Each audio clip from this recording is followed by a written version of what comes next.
What's up, guys? Back into another reaction to Berserk, this time with the 7th volume, and we'll be continuing on with chapter 3 of the Casca chapters, the last chapter of her. This artwork is awesome. We did get a look at this last reading, didn't we? But I love this artwork here. We've got Sarah at the back and Casca looking absolutely great in this artwork here. And it's lovely getting it in colour after seeing so much kind of black and white. But yeah, let me know what you guys think about this new volume down in the comment section. Make sure to leave a like on this video if you guys did enjoy this video, and subscribe to the channel if you do want to keep up to date with these reactions. And we'll get right into it, guys. As I said, I think we'll be doing Casca chapter 3 today, and just going to skip that for a sec. And probably just chapter 1 of Prepared for Death, and then what I imagine we'll do is we'll probably do it's quite a shame that we done 3 chapters in the last episode and they weren't all 3 of the Casca chapters. It kind of messes with the with the algorithm a little bit. That's definitely not the right word to use, but I kind of wish I could have done all 3 of these at once. But I think today we'll just do Casca chapter 3 and then Prepared for Death chapter 1, and then yeah, I'm not really sure how I'm going to format the rest, but just look at this artwork up here real quick of Guts. Looks like he's heading straight into battle. Yeah, not really sure what to expect today. Well, I am a little bit for this Casca chapter, but not so much for this Prepare for Death one. Let's get right into it, guys. Everything changed that day. How I fought, how I lived, everything. From a life I continually endured to a life of fighting to succeed. The paltry dining table by the fire with my family around became a glorious battlefield adjoined by death and blood.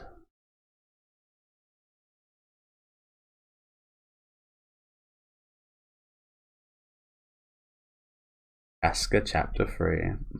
There's a little young Casca. She looks so cute like this, doesn't she? Fucking hell. Looks like a little plum. I think that's the haircut. Since that day, the day I met Griffith, even now, I feel like it's been one long dream. And she looks really cute there, doesn't she?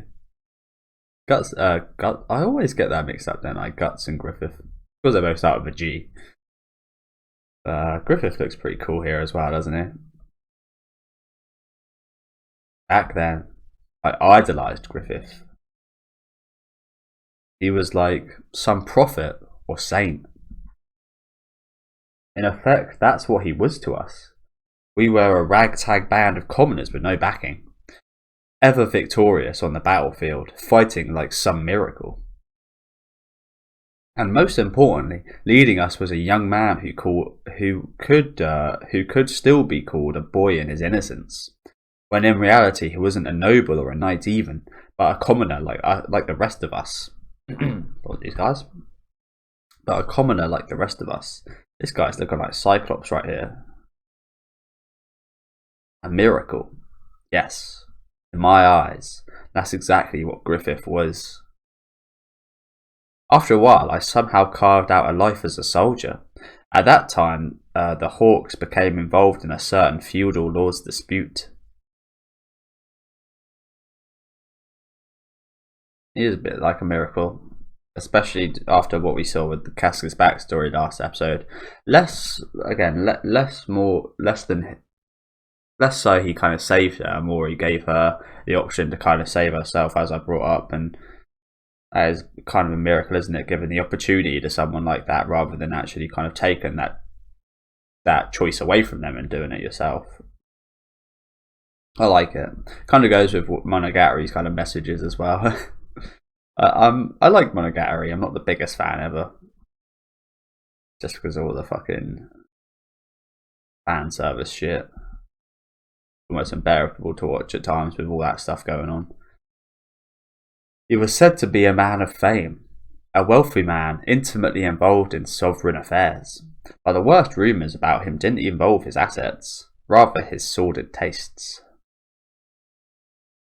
Oh, so this is the, yeah, I think I remember this guy. Odd shaped head. And don't I say that about anime/manga characters though. They've all got their own kind of aspects to them that makes them stand out, don't they?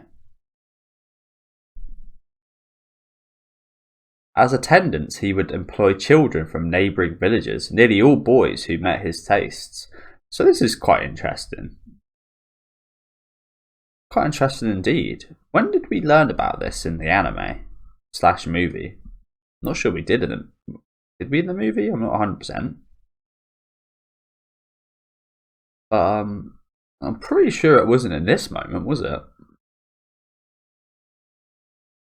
I feel like it was a different moment we learned about this, but interesting. Okay, so I'll start that again. As attendants, he would employ children from neighbouring villages, nearly all boys who met his tastes. In truth, they were imprisoned within his castle as pleasure slaves. Is that Griffith on the left here? That looks more like a girl. Could be. He did say mostly boys. Nearly all boys. They would be at his side, children with eyes vacant of all but fear. I guess these days that's not such a strange sight, but to be honest, it sent a chill down my spine. Is that Casca there? Surely not.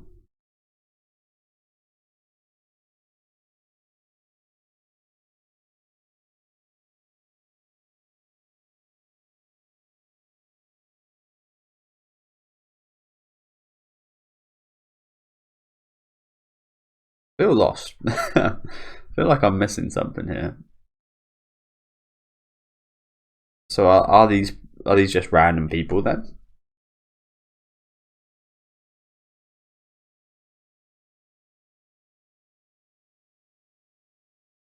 I guess these blah blah blah, but to be honest, it sent a chill down my spine. A heart-rendering sense of fear and disgust. I had almost become like that once. Yeah, these aren't actually Casca or Griffith, I don't think. Oh no, yeah, that's Casca right there. That looks like Griffith and slightly like Casca, especially in this shot right here. It's interesting, especially as she says she almost became like that once, because she did, and so did Griffith. He was like that once. Looks like he comforted her at that time. Again, he went through it himself by this point, I think. So, wow, quite a warm smile right there, isn't it? Look at this awkward little smile here. Looking a bit like a pig, Casca.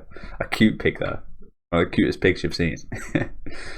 But just like that time, by putting his hand on my shoulder, just from that, I mysteriously stopped trembling.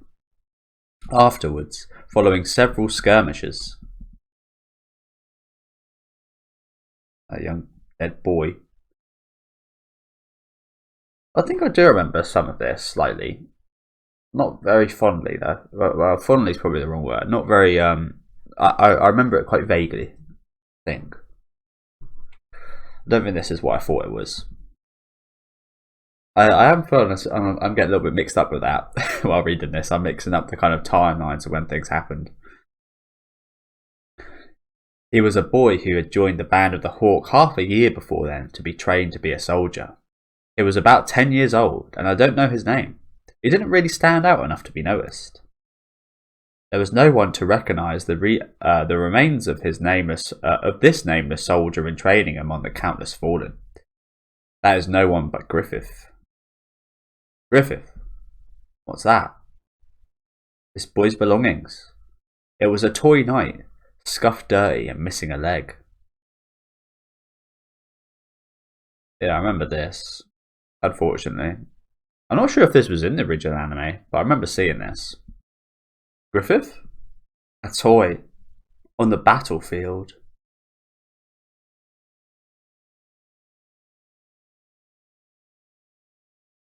He must have greatly admired knights.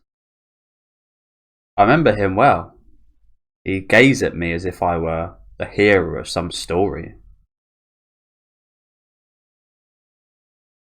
Sad as fuck, isn't it? Oh, I can't imagine what I'd fucking do in this situation right here. I'd be so pissed. This little boy looking up to me like a god. like a hero. I'll let him die. I'd feel like absolute shit. We know, well, we don't really know how Griffith fully feels, but we know what happens in the end with him kind of turning into, what's his name? Can't remember his name. Just tells you he has got that monster inside of him, doesn't it? But also, I feel like he feels like I feel at the minute. If that made any sense to you guys. I feel like he feels a little disappointed and quite sad this kid's death, as anyone should, any normal being should. But he very much goes against that later on. Quite a interesting duality. He's so precious and so kind, yet also such a monster. I wonder if he was happy, dreaming. Did he die enchanted by his dream? Or was death the end of the dream? Was it despair? Maybe my dream is what killed this boy.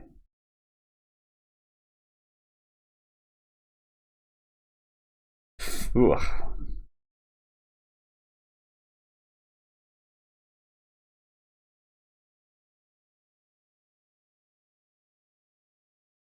I couldn't find the words to speak. I'd never seen Griffith like that before. Never so somber. But ever since then, I've started viewing Griffith differently. Then, one evening upon returning to the castle, Griffith? Griffith!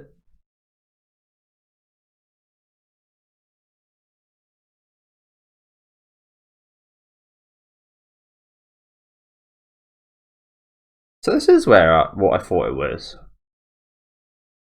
Again, I've been reading and watching Berserk for a while now, haven't I? You'd think I'd know when things happen.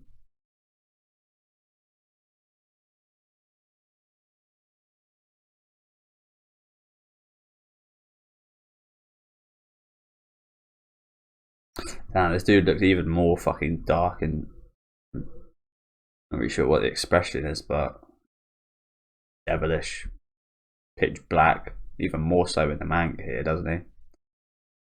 No eyes. Eyes help you empathise and sympathise with someone. So I think what was that show? I mean, it's happened in a few movies and shows like A Silent Voice, for example, where people's faces were like X'd out. Attack on Titan, that's the one. Attack on Titan season 4 part 2. The backstory with what's her name? I can't remember the fucking name. It's not Ymir.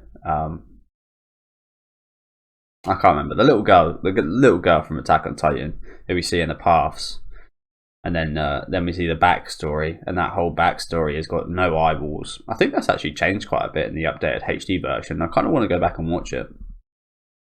It looked really clean in the updated version. It looked good in the original version as well, but yeah, that whole scene had no eyeballs. Again, just want you to sympathise with any of them. Eyes are a big thing, especially in anime. Especially in anime, eyes are a big thing, but in the real life as well. I always found it quite ironic because Asians have the stereotype of having quite squinty and small eyes, and they focus quite a lot on the eyes in anime and manga and such. And I think they're like one of the most expensive things to animate because they put so much effort into it. Okay, enough of that. But yeah, it looks like the devil here almost, doesn't he? Just having his hand across his shoulder. Pitch black cape. And no words said here at all. No need to be said, do they? Hey, you're kidding, right? You mean Mr. Ball of Pride? Come dawn that morning. That's the thing. He is quite proud, Griffith. I mean, in a sense, he looks quite proud. He looks like he'd be a quite proud guy, but he'd be willing to do anything to get his dream. So in that sense, he's willing to throw all that pride away for sure. For sure.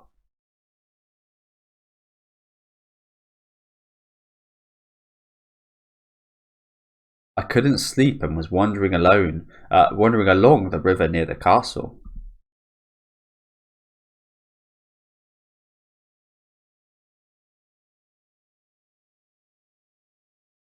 Casca sees and turns away. Why not join me? It feels nice. I am dirty? No.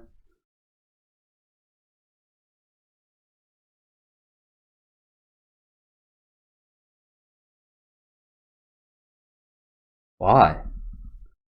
Why? Why are you alone with him before?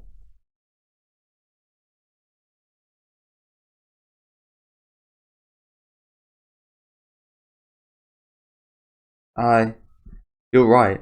My mistake, huh? That last night. A war council or something, so... No. You're not mistaken.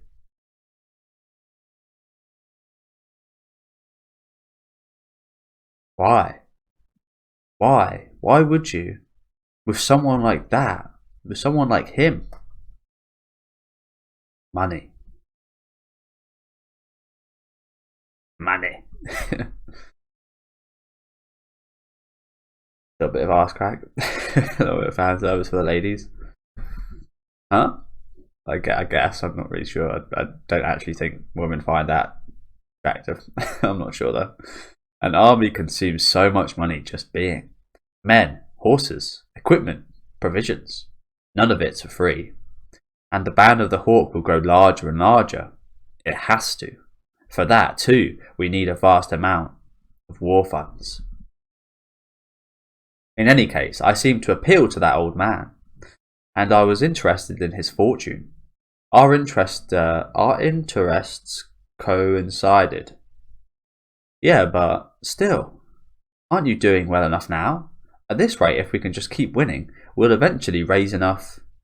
It would take too long. Besides, with every battle fought, I lose more troops. I think it seems like it was partially a decision with the boy. Yeah, that's what Casca's thinking back to. Partially a decision with the boy, as well as just being the obvious way to get a good amount of money in a short amount of time without losing too many people.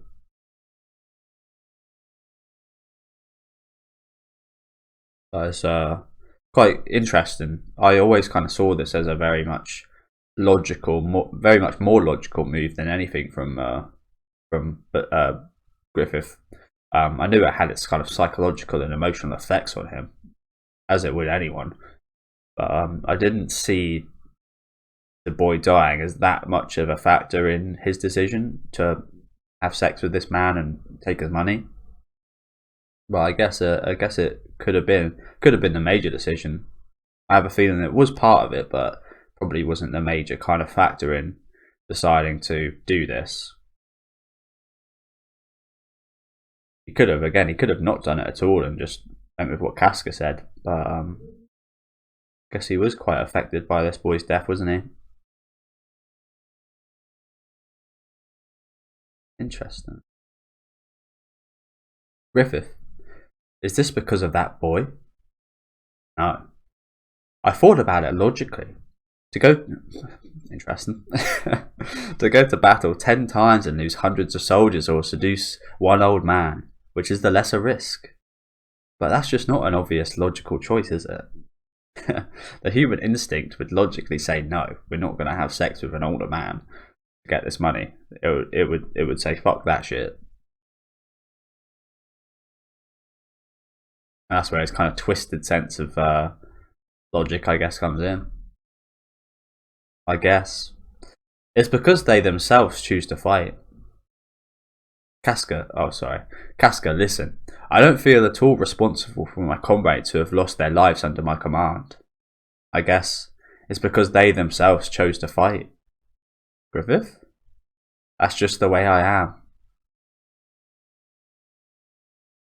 But if, for their sakes, for the sake of the dead, if there's something I can do... Griffith. Blood. I think he knows. That thing is to win. And look at that. Again, I like how they play with the colours, even though again it's all black and white. There is no colours, just grey. I love how they kind of again go from this kind of pure white to greyed, and then like almost fully black here. Looks like he's a black character, but obviously we know what that's trying to express.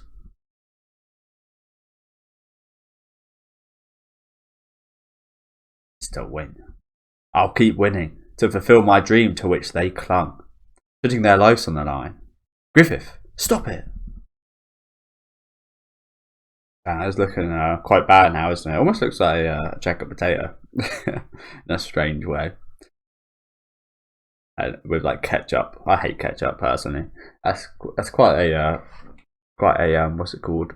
Paradoxical point about me. I love tomatoes. I love tomatoes. I put them with any sandwich. I put them with a lot of meals, to be honest with you. I love tomatoes, but I don't like tomato sauce. It just seems to overpower everything you put it on. You put it on a burger, all you can taste is tomato ketchup. Put it on a hot dog, all you can taste is fucking tomato ketchup. I just don't like how overpowering it is. With tomatoes, it's kind of more subtle, but you still get that quite powerful taste of tomato. I like the texture more as well. I don't know.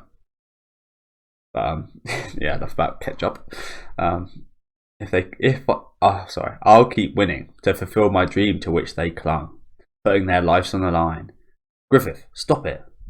My dream can only be realised by building upon their corpses. What a strange sentence. Do not read this back to yourself. My dream can only be realised by building upon their corpses. It's a blood-smeared dream after all. Stop. I have neither regret nor remorse about that. But for hundreds, thousands of lives to hang in the balance and myself alone not to be unclean. What I want won't enter my grasp so easily as that. He looks fucking haunted, doesn't he? But I guess he makes a good point, doesn't he? He can't rely on his soldiers, all those thousands, hundreds of lives that he's put on the line and essentially killed for his dream. I wouldn't say killed, but have given up themselves for his dream. You would feel fucking so guilty achieving that dream and not paying any price, and the price being paid is everyone else's lives, and you get away kind of scot-free and fine. You would feel guilty. You would feel horrible. You would end up harming yourself like this to feel closer to those people that have put more in for your dream than you have yourself, potentially. Putting their whole life on the line is worth a whole lot more than whatever you can say you've done at this point, surely. Even if that's being raped by an old man. Your life is still more precious. In my opinion, that is.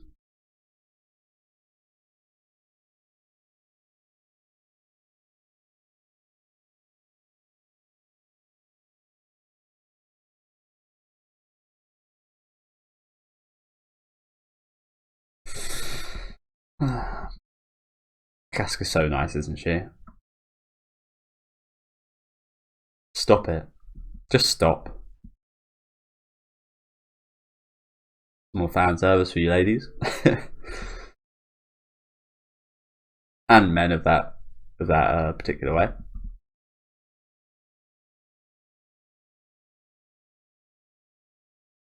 I'm alright. It's nothing. The Griffith who turned around to put his hand on my shoulder was the same Griffith as ever once more.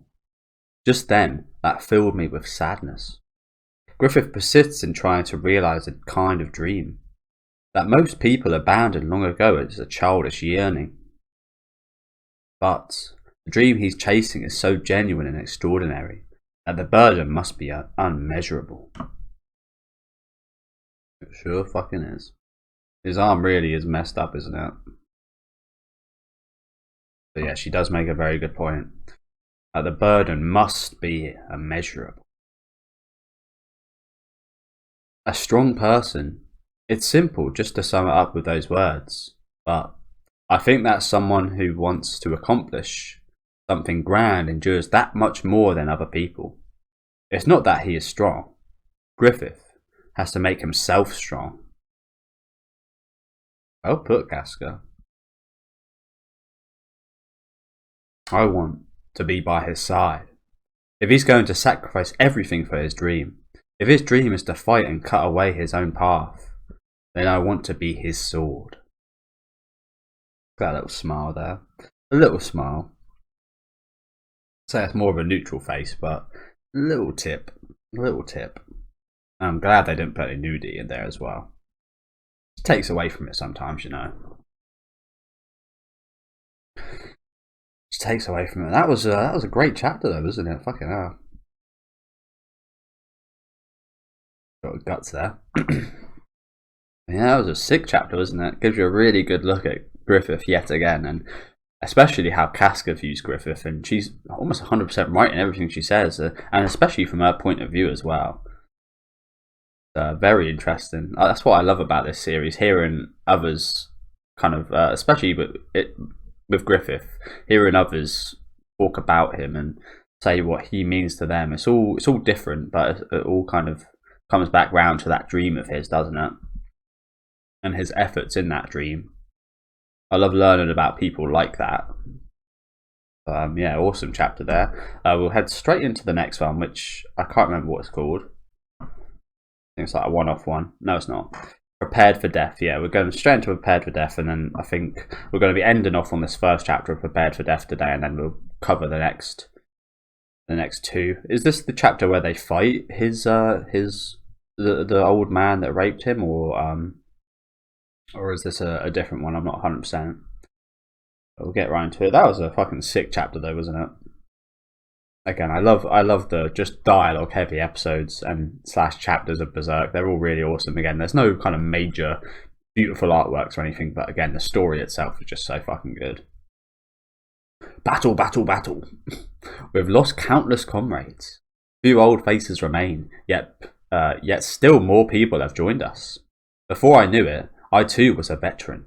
Having Griffith trust me deeply made me realise my own worth. Oh, we still in the kind of backstory territory. Quite glad, to be honest. I was expecting this to be a battle, kind of 2 chapters. I want to be at his side. I want to be something he can't do. I want to be something he can't do without in achieving his dream. There we go. I believed that wish could come true. I was able to believe. Prepared for Death, Chapter 1. Until that day. The day you showed up. Yep. The day you showed up. Fucking guts. He is that guy. He is that immovable soldier. That equal. And again, with context, you've got a feel for Casca, haven't you? You can very much understand her actions and why we haven't seen that much of her before these last few chapters till this point. Been quite distant.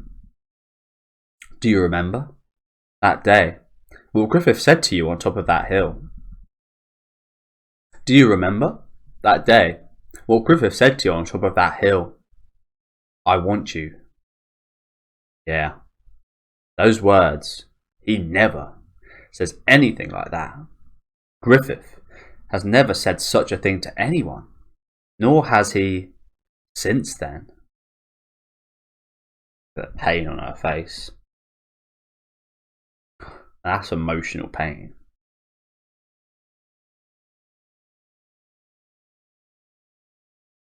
You know, I couldn't stand it. You got Griffith to say that to you so easily. I envied you. No, I really expect Casca coming out with all this stuff, you know. Getting it all off her chest. But even so, I tried to convince myself that Griffith wanted you. What? I mean, he did. Literally just not say that. This from Guts? A bit confused, to be honest. Who's saying this? It was like Casca saying it, but she literally just said this. But Griffith so calm, and composed, always gets impulsive when it comes to you. It's as if... Oh, I see. Sorry. Even so, I tried to convince myself that Griffith wanted you, just for your strength. But Griffith, so calm and composed, always gets impulsive when it comes to you. It's as if Griffith relies on you, you know?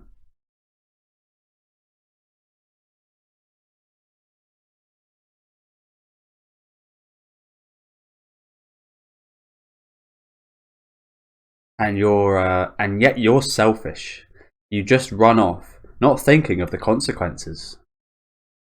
Better get throttled right here.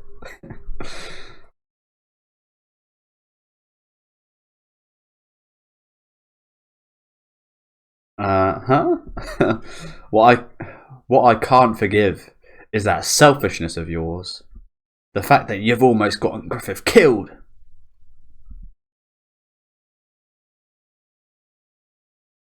I don't care if you get yourself killed on some battlefield, but the Band of the Hawk, I won't let you take Griffith's dream down with you.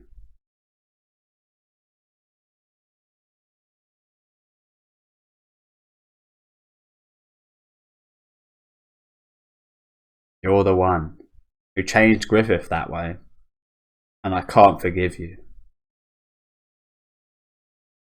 Why is it? Why? Why does it have to be you? Why?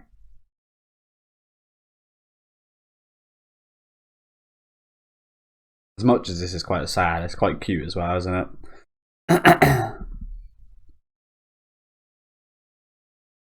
But he's asking the same question, isn't he? He's asking the same fucking question. Look at the peaches on Casca right there. Jeez.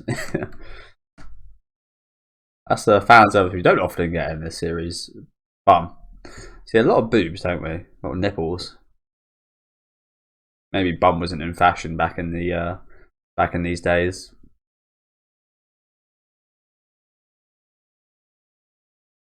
Guts hears the soldiers.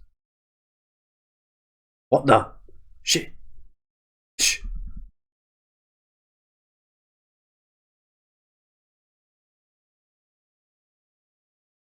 This guy looks like a bug right here.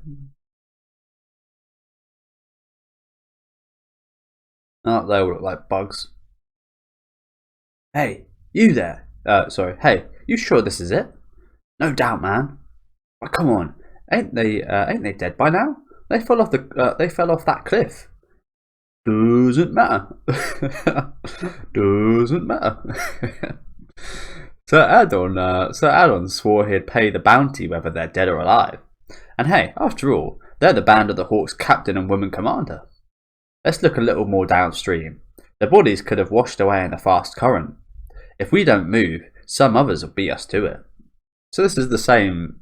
This is more of the same kind of storyline in the cave stuff. Hey, that's what I was kind of hoping wouldn't happen. To be honest, I said that wrong. That's what I hoping was happen. I was hoping what wouldn't happen is us go into the battle kind of chapters again. I don't mind them, but especially for the artwork. The artwork is absolutely beautiful, but still, I much prefer fucking chapters like these, to be honest, where it's more about the dialogue and discussions of the characters and saying what they're feeling and telling us more about characters. I much prefer these ones, to be honest with you. Which is quite strange. Going into Berserk, I wasn't expecting to enjoy these scenes the most. It has turned out that way. Hey. For the fever. Drink it. No real time to waste. We leave as soon as the sun sets. What is that? Got no idea.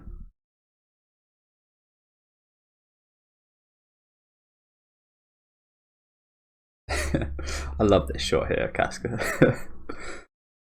Bit of sweat. Not really sure what to think, but she looks quite not evil, but quite distrusting, while also looking quite withdrawn of her body position. That's just a real fucking entertaining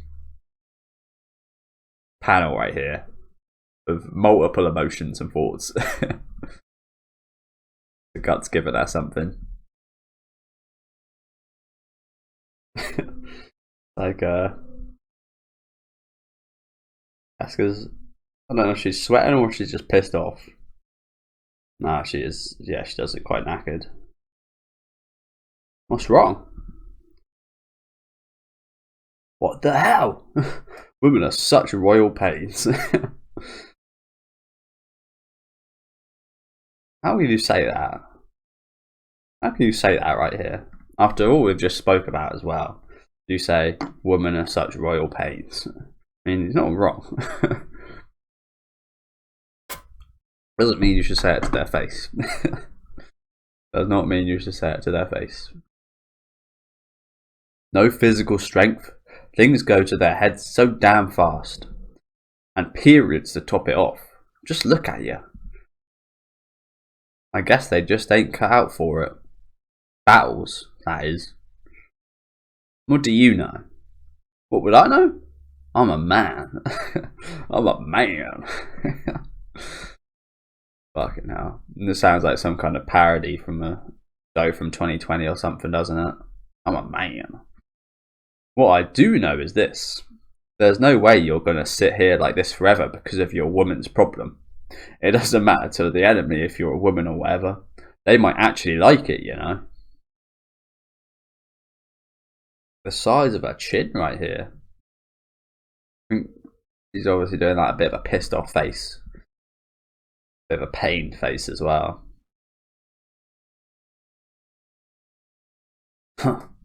Let's go. Got power. got smiling. Was a rare sight. As they've found us, unfortunately. Ah.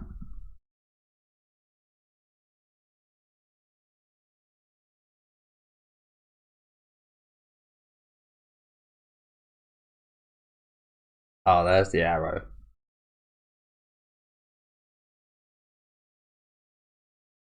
I was gonna say I didn't actually see the arrow. I was like, "Why the hell did you push her over there?" But no, there's the arrow. Oh shit! There's so many. Oh yeah, this is that scene, isn't it? And some of these armors quite scary, isn't it? I mean, in general, this guy's face just looks scary. That's nothing to do with the armor. But this guy's armor looks quite scary here, doesn't it? It looks like something out of a horror movie. Quite a few of these do, actually. Swarms of them. Where'd they all come from? And how do you not hear them? That's a bigger question. How did you not hear this many people surround you? There they are. So you're alive. Haha. You make me happy, boy. Unwa. Unha. Oh, this is a laugh. Yo, looking lively yourself, pal. Impudence. Luck or not, I'm through being given a hard time by a low-life lout like you. As a proud knight of Tudor, it annoys me to no end. I won't just kill you either. Once you're my prisoner, this is a long ass fucking sentence. I'll personally administer the torture technique passed down through the Cobalt Wiz family for 200 years. You'll get your fill of hell on earth with the 100-year convulsive death. The what? The 100-year convulsive death. Wow. Wow. What is that? What does that entail? I very much doubt anyone in this universe has lived to 100. let alone having 100 years of a convulsive death. Do you know what? I very much doubt that hardly anyone in this series reaches to over 50, let alone 100. You sure hold a grudge. The hell's that? Well, same to you. If you surrender quietly, very well. If you defy me, I'll chop off an arm or two. Just so long as you survive. As for the woman, she'll be a toy for my men here. Look at these freaks. This is like something you see out of a horror movie, like a B horror comedy movie. This shot right here. Maybe you'd better rethink that one. She's a nightmare. She'll bite it right off. I'd love to see that. I've never actually seen that. Well, I'm not sure. I've seen a lot of horror movies. I might have seen that. I don't think I have though. I don't think I've ever seen that happen visually. I've thought about it a few times. I've never seen it happen though. You know what? I'm actually quite glad I haven't seen it happen. Again, I've thought about it a few times, and just the vision is scary enough. Because you would definitely die if that happened. The amount of blood that would come out, especially if it was hard, I imagine, you'd probably end up dying. But I only say I think I might have seen it happen. I don't think I've ever actually seen it happen. Someone biting someone's penis off. I have seen horror movies where their penis has been cut off or kind of removed or something though. But again, I don't think I've ever seen one where a woman's bit it off. I don't think so anyway. I might have. I don't know. Again, I've seen a lot. I've seen a lot of movies. Huh. You dare provoke me? Take them. Look at this fucking bunch of rotters. Isn't this just like the most inbred bunch of people you've ever seen? Jesus Christ. I mean, this guy's face is covered and he looks inbred. Let alone these guys with their faces revealed. They look like donkeys. This guy here especially. Well, no. Both of these guys, to be honest. What is this armour? This guy looks like a pumpkin. And, yeah. A fitting bunch for Mr. Corbolt's command, aren't they? Oh shit. Get rid of the fucking monkeys first. Let's go, Guts. Guy's got some skinny legs.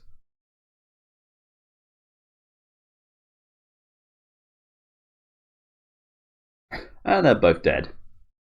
Yeah.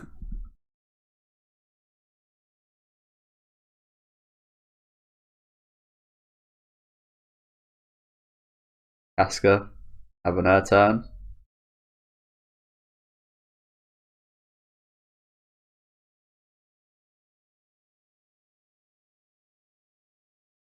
Cleaned his head right off. Let's go, Casca. You've done enough for me.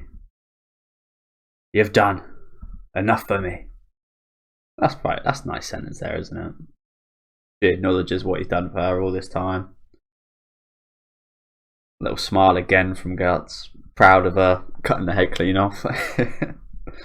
Oh, and that's the end of it, is it? Fair enough.